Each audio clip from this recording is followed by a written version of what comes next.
Episode 132 of the Sabre Report podcast. My name is Jonah. Joined as always by Christian and JP. Guys, happy September. Happy game day. Not the Sabres, but the Buffalo Bills do kick things off tonight. And in celebration, I thought it was only right that, we should talk about the hockey team. Of course. Let's not talk about the team that actually does get victories around here. Let's be cynics for an hour and a half. Hey, there's a possibility that by the time people are listening to this, the Sabres could have a better record than the Bills. So it's true. It's like a 50-50 shot. Big week for Buffalo sports. Bandits just had a draft. Bills start today, and then the Sabres prospect tournament is this week. So, yep, that's right. Hockey exciting times. Stuff is starting to happen. It is. It's basically here. This is the last episode before we'll have some actual hockey talk, which is it's nice. It's nice to be almost there. Am I the only one who thinks this offseason has gone by quicker than ones in the past? Just me? No, I think it's because nobody's exactly raring. Right, like no one's like really looking forward to it. Everyone's kind of with that, very cautious optimism. There's a few people out there that would probably be like, "Oh boy, can't wait to get back on the ice." Woohoo! No, but it's always good to have hockey back. I love even if I'm screaming at my TV on a Tuesday at 8:30. I know it's a good Tuesday, whether it's for good reasons or bad reasons. It just means you have something to care about. Exactly. Something that you're attached to. Something that keeps you back coming for more. We only do this. We only criticize the team because we care. Very true. No, it's actually because hate sells. That's why. Well, according to some hate does people. also sell. So yeah, this is all manufactured hate, pretty much. Mm-hmm. There's ebbs and flows to everything. When you start hating too much, people tend to tune out. So you got to keep it light sometimes, and you got to highlight the lowlights, but you also got to give them their flowers when they're deserved. So before we get into anything, I have to take this moment and address something. So there was no Jeopardy episode this year. There we did record it. There was. there was a Jeopardy episode. It was recorded. We played the game start to finish, and got to the editing studio, and all the footage was there, and there was no audio. There was zero audio. There was nothing I could do, and it sucks. It's our first lost episode in a very long time. I can't remember the last time we straight up had to nix the entirety of something that, especially that episode where it's 2 hours, and I feel so bad for Derek, where he spent all that time putting those questions together, and it was great. It was fun. It was still a lot of fun, yeah. Always appreciate his work with everything. We shared a fun memory together, but it was great. Share that with the world. There is one more thing. I'm sure some people are maybe wondering who won that game. Well, it doesn't count. Never Shut your mouth. If you can't tell, Christian was the victor. W, baby. That's an asterisk. 2025. There's an asterisk on yours, buddy, not mine. And it all came down to the last question. It all came down to the very last question. Final Jeopardy.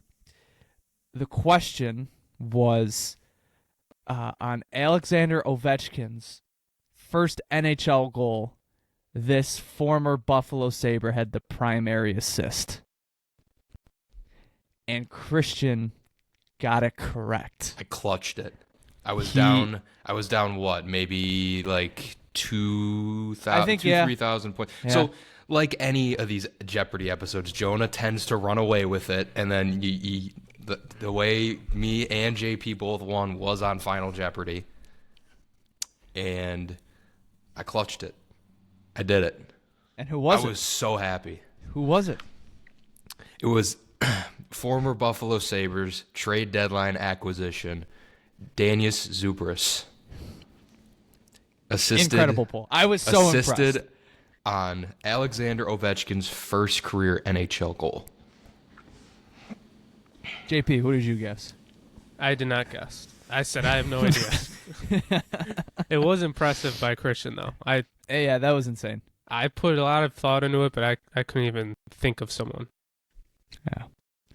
I was floored. I was absolutely like, that's just incredible work by Christian, and that's how he stole the victory, but not in, it didn't happen. It's not going in the record books. It's not recorded. There's no proof of it. So I deleted the Damn file. it. It's our word against yours, so I still believe that Jonah was upset and he deleted the file on purpose. I just can't prove it yet. So I do apologize. Sometimes things like that just happen, and I'm also very scared because I don't know why it happened. Everything was working. We all heard each other throughout. Yep. But for whatever reason, the audio just disappeared. So hopefully that's not an issue in the future. But another shout out to Derek for all the time he put into that. It was very well done, as always. Always appreciate his work. It was a lot of fun. Gets better each year. It does. These things, they sometimes freak things happen, but still was awesome, and I'm looking forward to next year's, because next year's all three of us have a win. So who's going to be the first two-time Jeopardy champion? I don't think we do. Two of us have a win. All right. Yeah, me and Jonah. You Only don't. the I think Aaron's there- yeah, brothers. Well, There's an asterisk next to yours, buddy. I think there's asterisks over year 1 and year 3 because it both came down to Final Jeopardy. In year win's 1, a win. No, there's an asterisk over year 2 as well because it was remote. You can't do Jeopardy. Like, come on. What are we doing? So there's been no legitimate Jeopardy. There's been no legit. Who's going to be the first legitimate winner? We'll see. I guess we will. Until next year. All right. On to the hockey team. So, like we said, this is sort of like the bubble before everything kind of kicks into high gear. Prospects Challenge starts this week. They play, I believe, Friday night, Saturday night, and then Monday afternoon. And then I believe, if my memory's correct, training camp always opens, I think, the week after the tournament. And I think the first official day was Wednesday last year. So, yeah, we're a week and a half out. And their first preseason game is the 22nd, which is, I think, a Monday. So we're 2 weeks away from Buffalo Sabres suiting up and playing a hockey game. Threatening to play a hockey game. They will be back. We'll be back a month from Tuesday. Mm-hmm. Whether you like it or not. Is it October 7th or 9th? I think it's the 9th. 9th. I think it's 9th. I think so. Yeah. Yeah, so just over 30 days, guys. Get ready. It's the last season where they'll be kicking the season off in October, apparently. Yeah, that's crazy. That's weird. I feel like that solves zero issues. I feel like everybody's like, it makes the season shorter. Like, I think it's always like Pierre LeBrun is like, they need to award the cup in early June. You're starting in September and you're ending in mid-June. I just don't think it solves any issues. But you're doing the same thing. You did what the NFL did. You're shortening the preseason and you're adding an extra game or two. Mm-hmm. 84 which is games. fine. Yeah. 84 games is coming though. It is, yeah. What is it? 26-7 is when they're going to start it. I think it's next season. I think it is. Everything's next year. One thing that's not next year is the cap circumvention stuff has been nixed. No more Mark Stone on long-term IR. Thank God. It's too bad we didn't get the chance to ever actually circumvent the cap and be one of those teams. Yeah, and watch it happen like this year or something. Or like they hit the cap ceiling and we're like, we can't circumvent, we can't do anything. Yeah, it's like the Bills with the one seed, with the bye week in the playoffs. When they first started getting good, the NFL was like, only the top seed's gonna get a bye anymore. No more 1 and 2 get the bye. We're like, great, awesome, wild card weekend it is, champ. Nobody has it tougher than us. I know, right? It's crazy. Well, now that we are getting close to the season, there's some projections coming out, players and point projections, WAR projections, all of that. But, there was a standings projection that came out rather recently. And it's by this little known account, JFresh. Don't know if you've ever heard of him. But his standings projection at the Sabres at 93 points and making wild card 2 and getting into the playoffs. Let me ask you a question, and if you don't know this, don't worry about it. When he makes those models, does he factor in, is it a weighted WAR across all the players, or is it is it different analytics he's looking into? In this scenario, I'm not going to ask questions. If he says we're making the playoffs, okay, fair enough. Fair enough. Ask questions later. You know what? I think we earned this one. It's a small victory, Yeah. Doesn't mean we're getting in, but it means we're getting in. It means the drought is ending. What were the standing or our division standings? Were we ahead of the 3 teams we've already covered on our Let me see. Atlantic versus the division, or Sabres versus the Atlantic? The Atlantic Division was projected as Tampa Bay first with 102, Toronto second with 100, Florida third with 99, Ottawa fourth with 98, and Buffalo fifth. This is the 94-point version. He went back and updated it, and a bunch of teams I think lost a point. Yeah, basically yeah. Ottawa 97, Sabres were at 83, and then his bottom 3 of the division were Boston at 87, and Detroit and Montreal both tied with 83. Really? Yes. Boston above both of them? Above both. That's crazy. We wouldn't know JP's take on the Canadians because his computer shit the bed on him when we were recording that episode. My computer was fine. My connection was all messed up. I don't know why. We just get a text. I could see the anger behind the text. It's just this shit isn't working. I'm done. It's all you guys. It's funny. I actually wasn't that upset that time because it's happened to me quite a few times before. So I was like, oh, well, is what it is. Oh, well. That's okay. It happens. It does. But yeah, 93 points, wild card 2. Feels good. Admittedly, there were some people that were a bit skeptical about that. Really? You don't say. I don't know. Who could be thinking that? Buffalo Sabres making the playoffs? That's not too far-fetched. It's actually just so it's weird to say this, but it's finally happened. They've never been projected like this in his model. Last year was 84, I remember.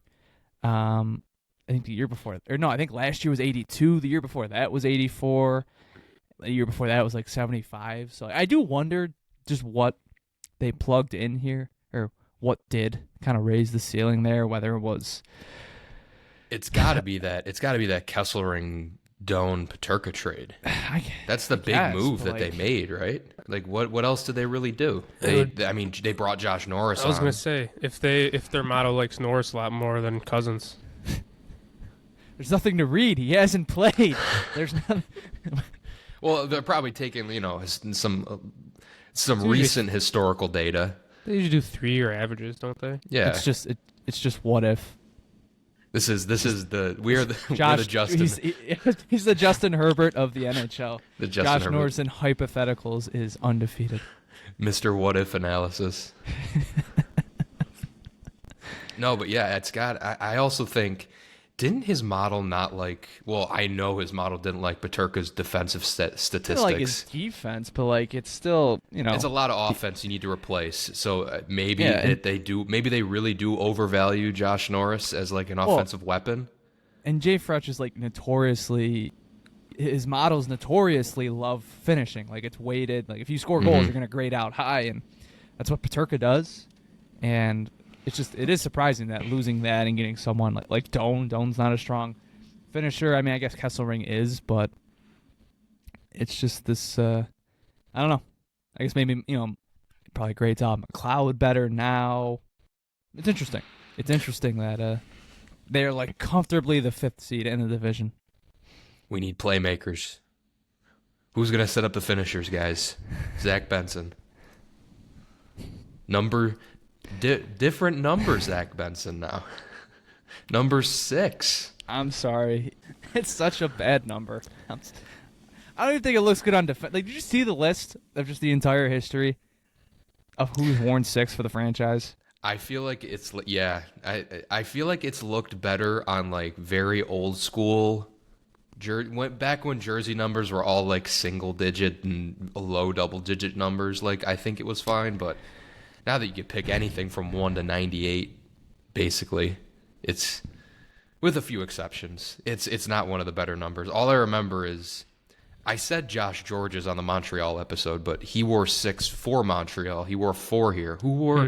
Who's recently worn 6 for this team? Okay, I can go recent history back to the old days. So, the last player to wear number 6. Do you know the last player at least? It was a defenseman. Hold on. Let me think. This is a name you should know. Oh my God! Very much know who it is. Is it? It was a memorable tenure but for all the wrong reasons. Not Zach Bagot. No, he was 44 or 47. No, this is like recent. Oh, this is recent. Not last season, but like the season prior. Oh my God! Who is it? Number Defenseman. 6. Oh no. Some players thought he didn't receive enough ice time, even though he very much did not deserve the ice time. Eric Johnson.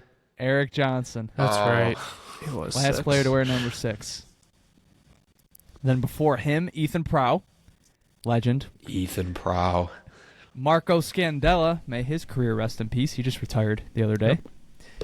Cody Franson, Mike Weber, and Yaroslav Spotchuk, Corey Sarek, Bob Bugner, Doug Huda, Keith Carney, Phil Housley, Ron Fisher, Jim Schoenfeld, and Al Hamilton. You got a couple good ones in there. That's Housley, a bad Schoenfeld. list. I mean, It's a bad list, but you got some heavy hitters in there. You got Schoenfeld and Housley, and that's kind of like... And Spotchek. Yeah. I would say. And like I think if you notice a common theme there, none of them are forwards. I was gonna say it's all defensemen. Like he is the first full-time forward. I was corrected a little bit. I guess Housley did play center a few times in Buffalo. I thought he didn't move up until he got to Winnipeg, but I guess he did play a few games under Bowman at center. You want to elaborate on why he switched his number, Jonah? Someone steal it from him? It came out today. Well, Josh Norris had to get number 9 back. I didn't actually. I saw some reports came out like what they traded. I didn't really read into. I probably should. We are a Sabre show. I should probably know the details of why Zach Benson gave up arguably the best number in the sport for one of the worst. I think I thought I just read about it. I think initially when he got the text from Josh Norris, he just texted him back LOL because he thought he was joking. And then You're a funny guy. You've played 3 games here. And yeah. Now you're making demands. Yeah. And then I think they were discussing on what to trade, and Josh Norris is going to get in like a nice watch or something, but Benson said he doesn't wear one. Zach Benson's a better man than I am, because I would have just said, try playing 9 games first, then we could talk about your number. try hitting 9 games in this uniform, then you could talk about changing your number. And Benson mentioned he would receive 2 designer bags, some Italian leather. Oh, all right. That's bro's got drip. Yeah. In July, Josh Norris texted Benson asking if he would get number 9. I couldn't tell if he was serious or not. I said, laugh out loud. Well, Josh Norris is one of the highest. Is he the highest paid forward on the team right now? He's got the money to give to him. I think he is. He's making almost $8 million. He will be. He is. Yeah. Up until this next extension. Holy shit, he's getting paid the most out of any forward. What speaking of you said number 6 is one of the worst numbers in the sport. What do you think is the worst hockey number you could pick in your opinion? I don't know. There's worse ones. It's just nobody ever picks them. Like I know, like, but if you had to think. Man, I don't know. Probably like... trying to think of like visually ugly numbers. Like anything in like the 40s for a player. I think 49 is kind of sticking with me right now. Maybe 49. I don't know. CJ Smith was kind of aura when he wore that. Like 40. Oh man. See, but some players, like some numbers, just like 87 is objectively, I think, a horrible number. But for Crosby, it rocks. Mm-hmm. It's like something like that. I can't think of another player who's worn that number. I don't know. Like 98 is like kind of. No, I don't hate that's a bad 98. What if a forward or a defenseman wore number 30? I think that's bad. I think that would look bad. terrible. That's pretty bad. bad. You remember when Aaron Dell chose number 30? And then speaking of another guy who rest in peace his career. And everyone that was bullied so him. funny. Nobody told him. No, like he changed his number within 24 hours. That was the funniest thing. Classy, good man. He was like, "All right, I get it." Amazing classy PR guy. move. It's like, He I want changed number it to 30. number 80. Number 8. I've That's a bad never one. seen There a you go. goalie wear that. That's a bad. was I think that's a weird. bad number overall. Like, can you name a player that's wore 80? That is bad. That is really bad. Actually, a lot of 80s numbers, like 82, 83, 84, like anything. I guess 80s. Like that's kind of. I think once you start getting past like the mid to upper 30s, that's when they start to get a little. Yeah. There's a few bangers out there, but once you get up there, it gets bad. Single zero. Double Single zero is zero. kind of badass. Double zero's zero. aura. If you were still allowed to wear it, the double zero is badass. Yeah, single zero. Weird though. Like number 1 would look horrible on a player. Yeah, it would. Yeah, it would. So yeah. I'm not even like number 3 is okay, I guess. I was thinking 3 earlier. Yeah, 6 That's what isn't Josh good. Norris should have switched his number to. For the amount of games he's played. He didn't even make it through game 3.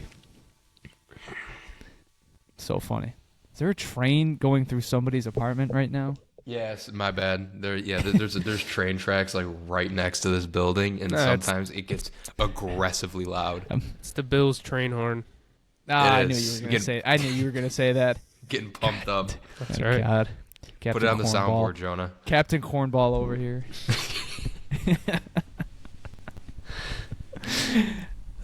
Put it on the soundboard. Yeah.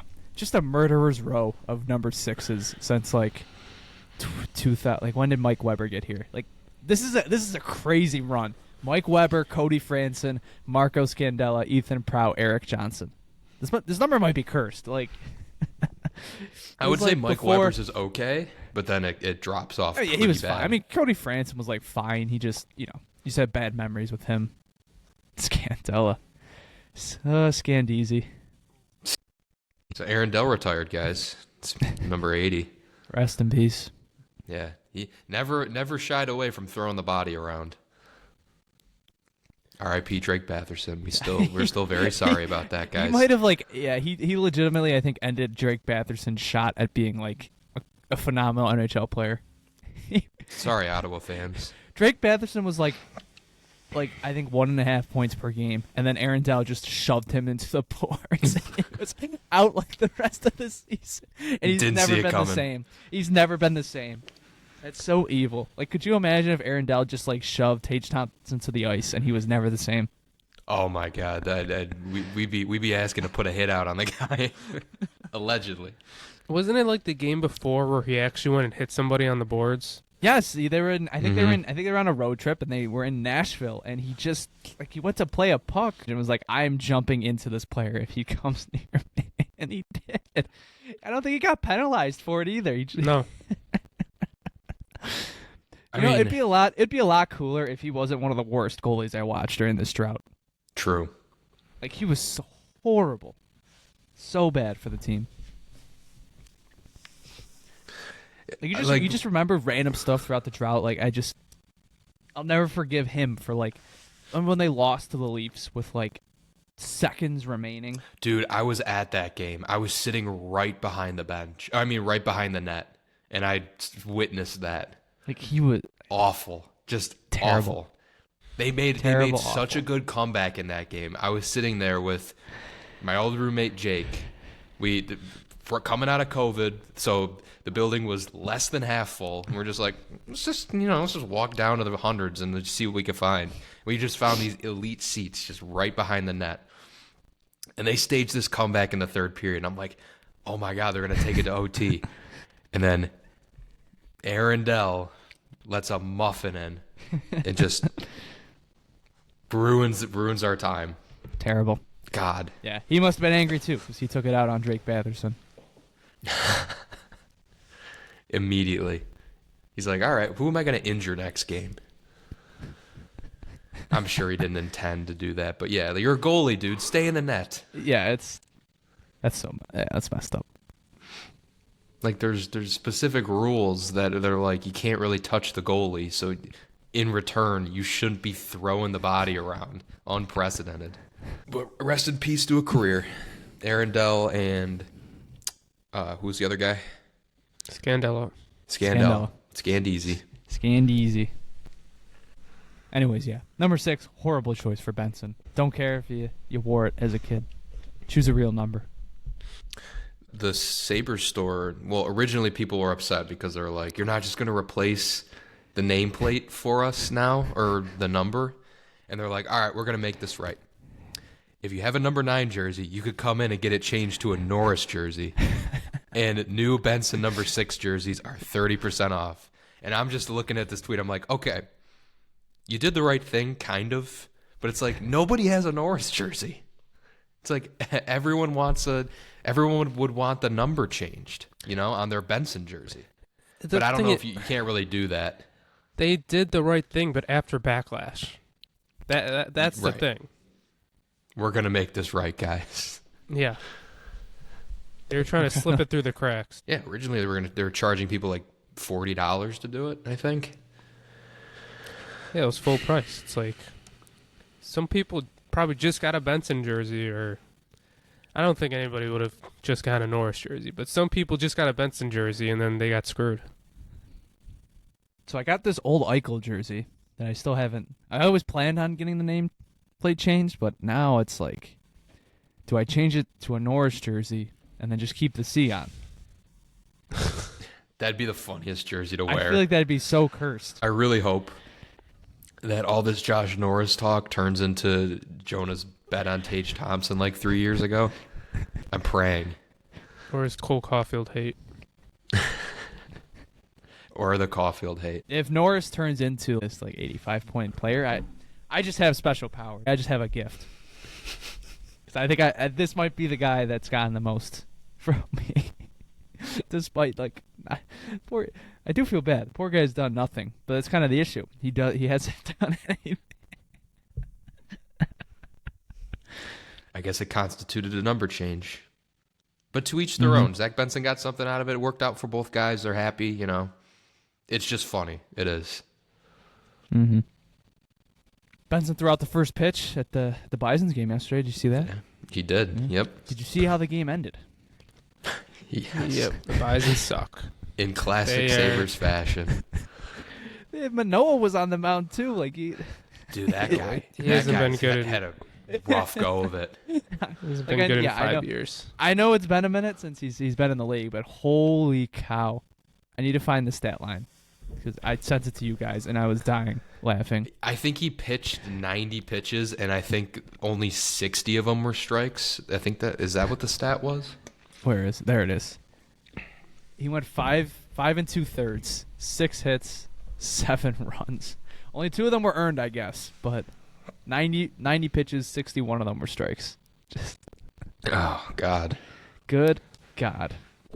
You could have put Zach Benson on the mound and he might have done better. I don't know about that.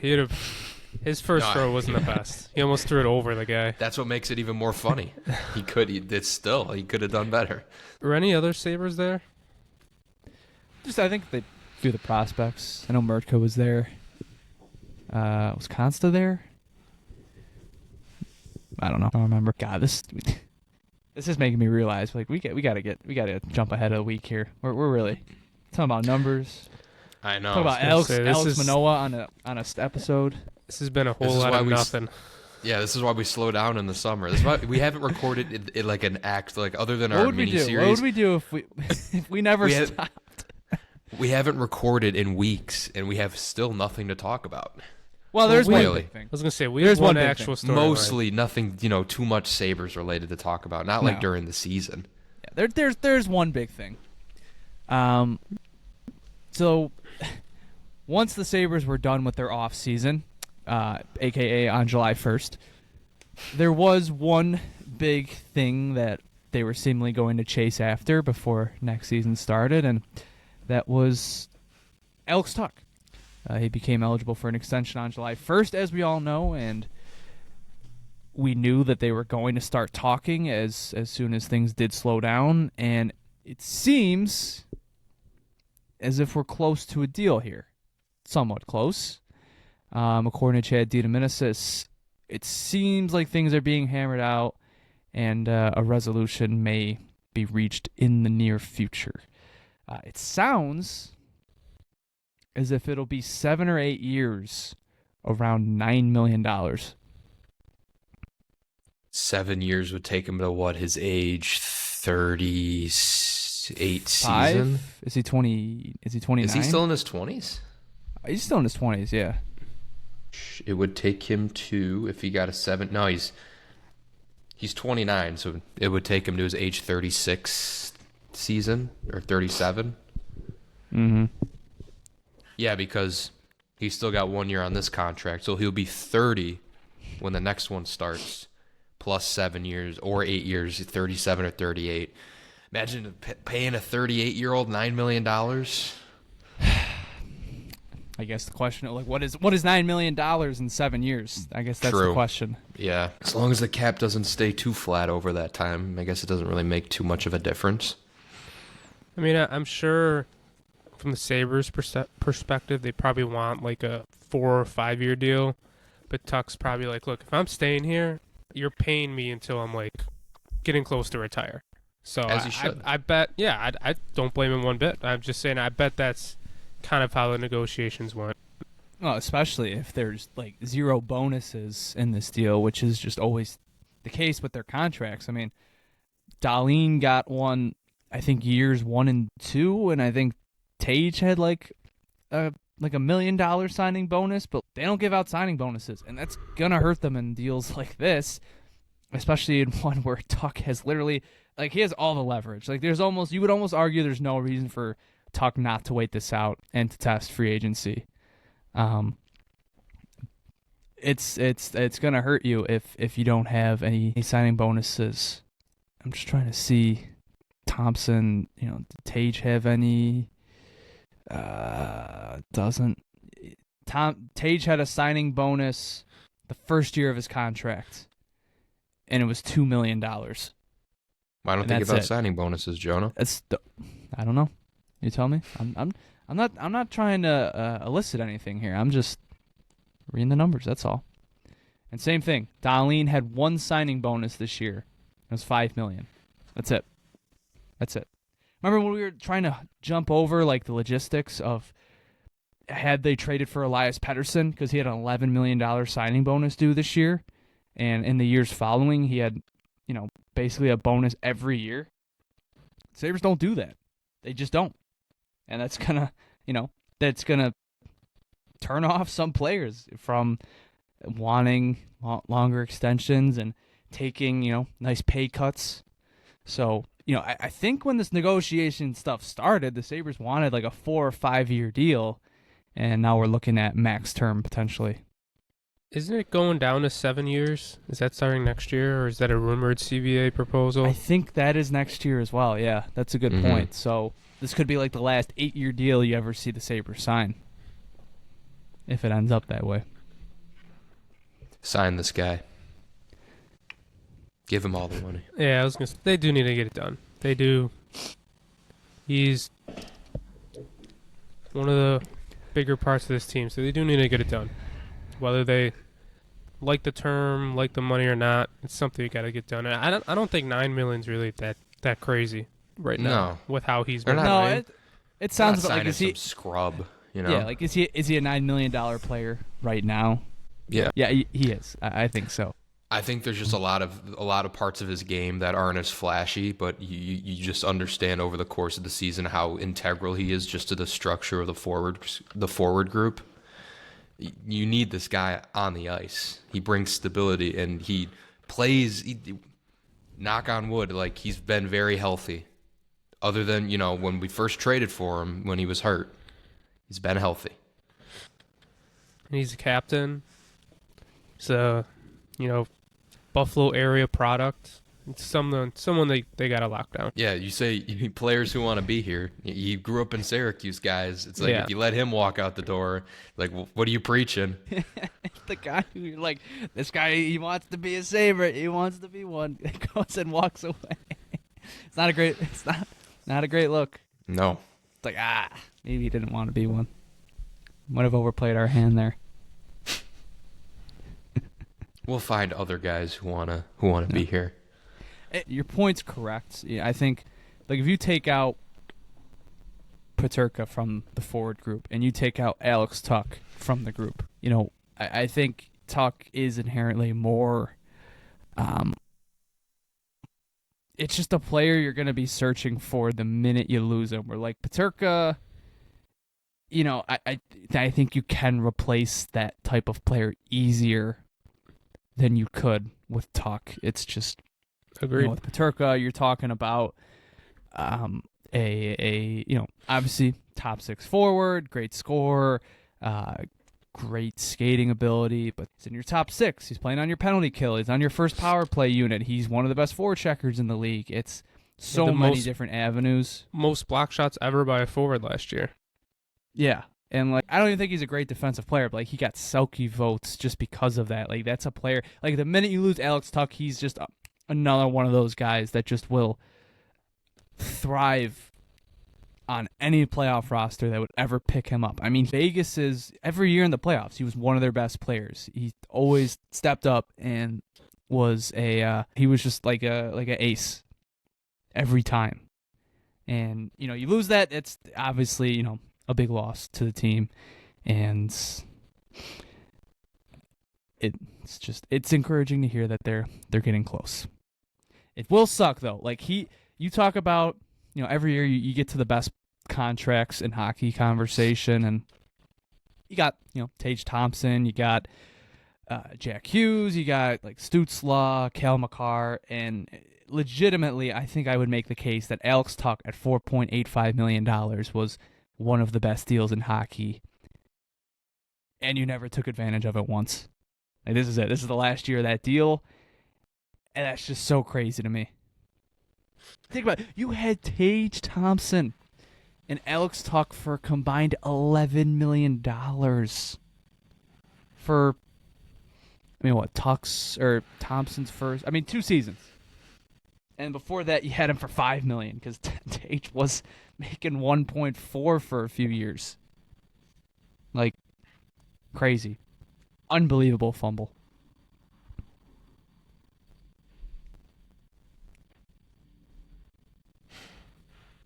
Just sit in the silence of that for a few minutes.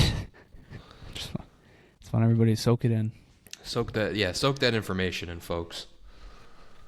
Well, I guess on that note, if it does get wrapped up, I'm just gonna keep beating the drum.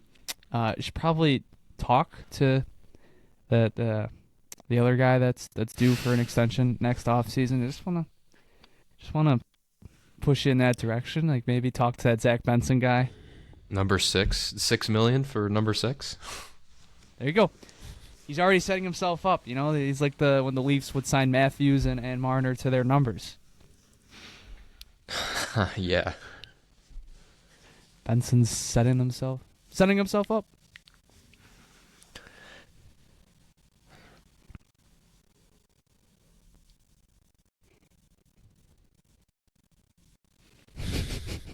We need hockey back. This is so bad. We're like, we got to catch up on some stuff.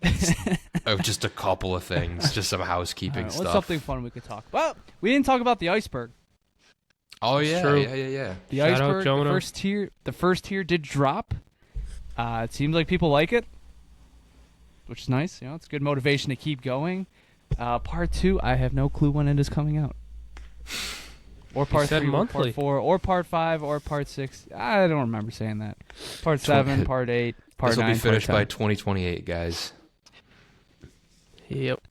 It is a lot of work, though. Yeah, I mean, no, I can't really speak from experience, but just the length of the YouTube video and the amount of editing and audio overlay, I'm sure it's a lot of work. So and it was let the man take his time.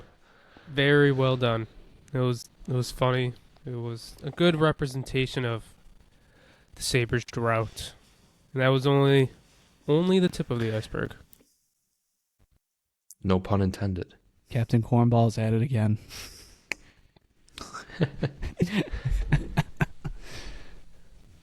Yeah, it's fun to put together, but at the same time, it's not fun.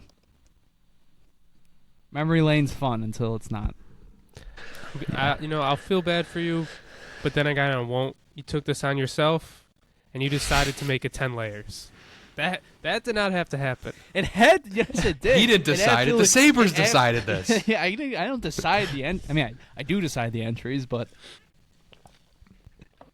stop doing dumb stuff, and it won't go on the tier. Stop doing dumb shit. Just God. stop Enough. doing that stuff. I'll never not laugh at Ristolainen getting hit by a ghost. That one is hilarious. One of my favorites. We found the other angle. We did. I was so mad I couldn't that one didn't make it in. I was looking everywhere and just could not search it, find the right words. It was funny because like the way I found it, I must have I remember I had recently viewed that video, but I remember trying to look it up As you another do. day and I couldn't find it. And I was like, where did this other angle go? And then out of nowhere, sometimes YouTube will give you like past searches that pop up, and the title was Risto gets hit by ghost, and I was like, oh, maybe that's what I'm looking for. That might be And I what we're saw looking it. for here. I was like, oh, there's the other angle. Ristolainen hits a ghost. Found it. Oh, it's so good. It's a crazy time to be recording the ice too. He was trying to catch a goal in the final Right minutes to place. tie the game. It's like the Zapruder film. You know, you didn't know you were about to witness history, but you did. I just can't understand. It's like you really thought like the way he was skating, those crossovers were aggressive. Like, did you really think you were like in the middle of the ice? You were like 2 feet from the boards. And he still missed.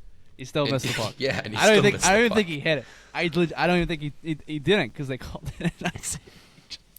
Just threw himself at the. With the way his the amount of height he got on that stick, like it felt like it exploded off. He must not have thought he was anywhere close to the boards, because his stick went flying.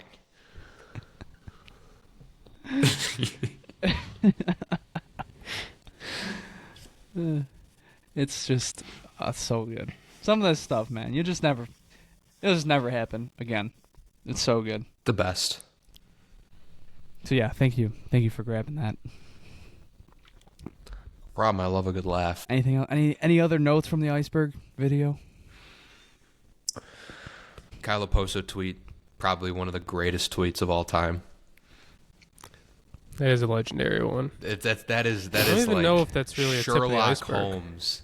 Sherlock Holmes level of sleuthing. See, that was the thing. I was like, how do I structure this? Should I do it so that it's base level knowledge for everybody or base level knowledge for like us? And I feel like I had to go base knowledge for us, and that is base level. That is like up there. I would say for us, but for I'm sure most other fans who have maybe not followed the team as much, or if you're not a fan of the Sabres, like I'm seeing right now, one of the top comments is a Canucks fan. There's no way everybody knows the lore of that. Now they do. Now they do. do. They're Now gonna they know. know. Well, trust me. This shit's gonna go deep, and by the time you get to video 8 or 9, I'm sure nobody's gonna know what the hell anyone's talking about anymore. Yep. Like, this happened? What? Like, I'm gonna get to like Konopka's rabbit, and they're gonna be like, "What the? Zena the Konopka's hell?" rabbit. Like, he's like, what the hell have these poor people gone through the last 15 years? And it's like, it's this. We've gone through all of this. And there's a lot of good ones on this one. A lot of Eichel stuff. Well, Eichel's, it's base level stuff. Gotta get through it. I agree. Gotta get through it. Try to keep my jabs at a minimum. I try to come at it from like I'm a historian. I know I gotta teach the people that are tuning in. I gotta educate them. You know, I just read one of the comments, and some guy was like, "I really hope the Ryan O'Reilly, Tim Hortons thing is on here." We're like, don't worry, buddy. Don't worry. It's coming. I think that's got to be second? like, yeah. Oh, it's that's on. Gotta be, that's got to be next. It's on there. I'm just trying to see. I don't know. There's so many. I'm trying to see what was second tier. It's only like 200 entries. Yeah. 230. And growing. There's a decent chance we'll be at like 250 come the end of next year. Oh, please make the playoffs. Please. Please. For the love of God. Because you know what's going to happen is I'm going to have to update each tier individually, too. Because those moments are going to be... You'll just have like a 2025 iceberg. And yeah, they just need a... Starting... What? Do an iceberg update. Starting in the past few weeks, we said we're not adding anything until they... What was the last thing that they did that we... it was recent, too. Well, it will be the roof, or not the roof, the roof leaking. Not the roof. That's not what it was. It's not the roof. Well, it was ceiling not the leaking. roof. The sprinkler. Sprinkler head. Sprinkler system malfunction. Yeah, okay? That's the last thing. It's not. It's just, it's much better that it's that. It's less embarrassing. The Kid funniest screaming in the background. I was just gonna say that. That was the funniest thing about it. It's like average Sabres Kids Day experience. Just a bunch of kids screaming as the ceiling collapses into a garbage can. They went to go see Disney on Ice and they walked out traumatized. Never wanted to go back to that arena. The Sabres hockey is basically Disney on Ice. I hope that like the first preseason game, you just go in and you look up and there's just like duct tape up there. Like I hope they just do not replace it. Like I hope they put a replace piece of plywood over it. I hope it's so obvious that like something happened there. I bet you the color of the paint is going to look so much different. It's like, oh, this is all we had lying around. Imagine they like painted like the blue that they had left over from when they repainted the elevators or the escalators. It's just a weird blue patch over the like yellowish gray. I can't say that new sprinkler system was in the arena revisions or additions for this year. So they might still be working on it. Wonder how the new sound system's going to sound though. I was just gonna say we haven't talked about the new and improved KeyBank Arena. New sound system. Okay, done. Yeah. And new security. You don't have to take your wallet, anything out of your pockets anymore. You can just walk right through. But with the sound system, I didn't even realize that people had grievances with it. Like, are there like areas where people can't hear or it's too loud? I said the same thing. I mean, maybe it's just where our seasons are, but I don't feel like I've ever had an issue there with the sound system. Me neither. No. Maybe other spots. Like, I don't want to speak for everybody, but I never noticed. So when they actually make changes, you don't even want them. You guys are the problem. Yep. You're the problem. I didn't want this shit. I think it's more or less just saying want new seats for the love of God. I was gonna say it's more or less saying there's the other seats, stuff yeah. that needs upgrading, where I couldn't really tell. I mean, maybe it will be better. I don't know. Genuinely, how hard is it to just like replace the signs in the arena for each seating section? Like that does not feel like that should be a big project. That does not. I know. That should be like fixed in a week. That's like a big talking point too. And it shouldn't be. Everybody Like, brings it's so that up. simple. I agree. It's so simple. It's something so small, but it's something so small that it's like, why can't you just do it? Yeah. It's crazy. I don't understand. Like it's even going back before Terry. It's like the colors in the building just take forever to change. Like remember when that other Sabres account posted about like the slug going away, and the old Sabres store was still black and red, and it was 2010.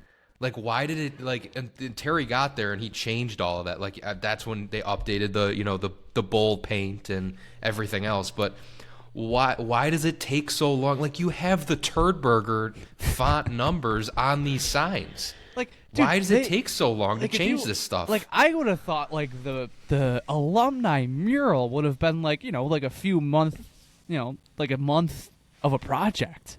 They had that done in like a week. Oh yeah, they were like, tell us like about it. done. They were just it's like, guys, hey, look, new mural. We're like, that's awesome. Can we fix the signs? It's like we're not trying to, overwhelm you or anything. We think that's good. That was awesome. I still love that. That's a great mural. They did a great job on that. Just keep doing more good things. The Ticketmaster advertisement above it really brings it all together too. You got to make your money back somehow. It's The Alumni Plaza, sponsored by Ticketmaster. They're not going to get 100% praise from me, but yeah, I mean, it looks great. Like it took 2 seconds to do. They had that like in a week. Yeah. It's just not that much to ask for, I feel like. The tables and the signs that still have the navy blue. It's a common complaint on Twitter. I don't understand how they can't at least try and do something with that. And if they're like, oh, what are we gonna do with these other tables? Just put them on eBay. I'm sure someone will buy some of them. Some fan is gonna buy one for his basement, and they can use it as a bar table or something. Like, just get rid. There cannot be that many of them. All that, it's not a big front atrium. It's just that area with the Labatt Blue Zone with the tables and everything. The rest of it's just a concourse. It's like, it cannot be that many tables. It's the little things with this organization. It is the little things, and it's just like you can make it so much. Like, just you could appease so many people just doing the little things. Exactly. Like the Jumbotron was great. I love the Jumbotron. It was definitely a long time coming. Standard, upgrade. But yeah, it's just, little things that don't cost even as close to the amount as that Jumbotron did can make the fans just as happy. Yeah. You just update stuff. Pete Goelli, if you don't want Bowen Byron fan account under every single one of your posts, Oh my God. just change the damn signage. This guy is on a mission. He is on a mission. And everybody knows it now. It used to just be like a little niche thing. Now everyone's like, oh, great, Bowen Byron fan account's going to be in this guy's comment section. It's a noble cause. Yep. It's a very noble cause. But it's not breaking through, apparently. Well, maybe we'll get it before the new CBA starts. Don't hold your breath. New food menu for some season ticket holders. Not us, though. I did see that. Is it like, did I see that there was like a season ticket member only menu portion? Full for people that have every single home game. Okay. I Yeah. wonder, like, what kind of Not food us options are part-timers. there? Us part-timers, we don't get shit. Well, I was just going to say, there's not many... I can't imagine there's that many full-time season ticket holders anymore, so that's why they're doing It's this. gonna be like 5 people. Do they just get more of a discount, or are there like special food items? I think it's It's both. just a discount. Man, I don't know. Yeah, I don't know. I don't know. I'm not a full plan, so I didn't really look into it. Fair. Well, I think they've done. Hey, over the past few years since coming out of COVID, I think they've done a great job improving the food. I've always been happy. I know me and JP love the chicken tendies. Those chicken tendies, like no others. It's good. They've done a really great job. They really upgraded the kids menu over the last few years. little chicken tendies, fries, and a little blue cheese dipping sauce while your team gets smacked by the Utah Hockey Club. That's right. They've done great. That's right. And they brought the Dominator. The Dominator challenge still has to happen. I haven't tried a Dominator yet. I heard the. If I do that, I heard the if I do that, you're gonna have to put an ambulance on standby or something. I'm gonna give myself hypertension. I heard their mortality rate was 100%. Oh Jesus! I'll do something this year. I'll go to a game with one of you guys. I'll do something. Film some in season content. I just need to come up with the right idea. If anyone has any recommendations, drop them in the comments. If you open it up to everybody else, they're gonna send some messed up shit. I want to. I want to see these ideas.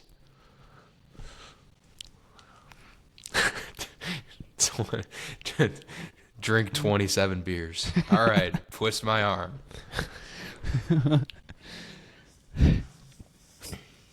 Nothing that gets me banned for life, though. We're not doing that. What could possibly get you banned for life? I'm sure you just what said are you thinking? You're gonna get some. What are you thinking? Storm the ice. Climb the rafters. Somehow get onto the catwalk. Scale the roof. Right. Local man Christian Kowalski arrested, taken to jail. Try a different food item at every single vendor in one game. Oh, jeez. That's a good one. I like that one. I don't think I'd be able to do that. It'd be a lot. Be a lot of money. I didn't say finish it, try it, but it would be a lot on the wallet. We'll see. Think of the content. Just think of the content, guys.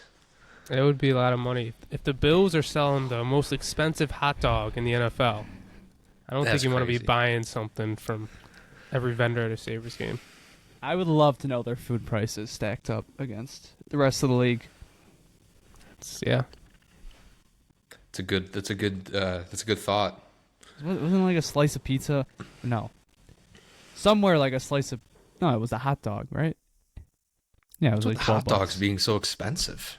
It was $11 at the Bills. $11.25 for a hot dog. Yeah. One hot dog, man. It was the most expensive in the league. $1 franc. That's it. $11.25. Ketchup is 50 cents. I mean, charging per ounce? Yes. 50 cents an ounce. What else we got? Radim Mrtka has been dominating at the under-20s. That was cool. Yeah, he did. He had a goal and 9 assists, right? It's a big boy. It's a big boy. Yep. These big, powerful guys. The defenseman that Kevin Adams is bringing together. He's a massive guy. Big guy. This guy, he is a monster. A giant of a man. Good for him. It's a good start. Yeah. Yeah. We'll hopefully see him in person for the Prospect Challenge. Imagine he just makes the team immediately. Like we're putting him out there, guys. We're just doing it. It's like, Kevin, we have a full defensive unit. Well, it's more so like one Connor Timmins or Michael Kesselring goes down. Their next right-hand defenseman is, hold on, let me see here, Vsevolod Komarov. So, has he played an NHL Mrtka's game got a yet? shot. No, he is not. I think they'd give him a shot before they put Mrtka up there. I would hope not. I'd really hope not. I was going to say, I'd hope not, but at the same time, I'd hope so, because Mrtka is not ready for that. Yeah, I mean, if you had to choose, I would just do it off the fact that, like, you can't keep doing this, you know. I mean, Zach Benson was one thing, but it's like you can't throw these guys. Like, it's like Devin Levi almost. You can't throw these guys in the NHL situations when they're developing like this all the time. Most of the time it doesn't work. Yeah. Got a slow cook. Did you see they announced Ostlund changed his number too? Did he? Yeah, he was in one of their tweets. I don't know. I felt like it's interesting for an AHL player for them to announce his number change. I thought he was wearing 86 when he was down here. I think he just changed it to like 16 or something. You can't wear 16. He's 86 now. Yeah, he's 86 now? Yeah, that's what he changed to. I think he was like 30. Was he 37? 36? I think 36. Let me see. We're such casuals. Yeah. I don't know. It kind of just piqued my interest. Jesse texted me. He's like, that's a bold move, switching to 86. Yeah, he was wearing 36. That was weird. Maybe I just didn't remember correctly. I thought he always wore 86. I think he wore 86 when he was playing juniors or overseas, wherever he was. Well, I think he was 80. I think he's 86 with the Amherst. Maybe I'm wrong. Well, he's 36 when he's playing up. Yeah. Some like Eichel 56 level stuff. Remember when he wore that his first preseason? Was it 50? I always thought it was 42. It was 41 actually. Yeah, I don't know why I said 41. 56. It was 41. Yeah. Yeah. Make up your mind, buddy. 41, 15, 9. Just take all the numbers at this point. It's like Olofsson. Oh my God, yeah. 68, 71, 95. Like, bro, there's no pattern here. Figure it out. All right. Anything else? Anything else to discuss? This is it. This is the last time that we'll have some hockey to talk about next week. I don't know if we'll record because they'll be halfway through the challenge. So I guess we'll kind of see and pick up maybe afterwards. Maybe we'll record next Monday just because I think they have an afternoon game. So I don't know. We'll see. We'll see how it goes, and yeah, Sabres training camp opens in about a week's time. Fun times. We're almost there, guys. Another season of Buffalo Sabres hockey is on the horizon. All right. That's going to do it for this one. Thank you very much for listening. If you want to follow us on Twitter, you can follow us at the Sabre Report. Also on Instagram, TikTok, and YouTube at the Sabre Report. If you listen to this on YouTube, be sure to like, share, and subscribe. Tell us what you thought down in the comments below. If you want updates for the pod, you can follow us at Sabre Report Pod on Twitter. It's game day for the Bills, as we said. We think they pull it out tonight. What do we think? How are we feeling? I think Lamar gets revenge. I don't think they're going to win. All right. It's very so optimistic to end this episode. I've been saying for like a week, I think Lamar's going to get his get back tonight. All right, you heard it here first. But go give our friends over at the Buffalo Sports Talk podcast a listen. I mean, by the time you're listening to this, the game will probably be wrapped up, so they'll have their post-game thoughts and podcast probably within the next few days. So stay tuned for that. They do great stuff, and they're revving up for a big Bills season as well. So stay tuned. All right, that's gonna do it for us. See you guys later. See you next time. Thanks for listening, and as always, go Sabres. Go Sabres. Go Sabres.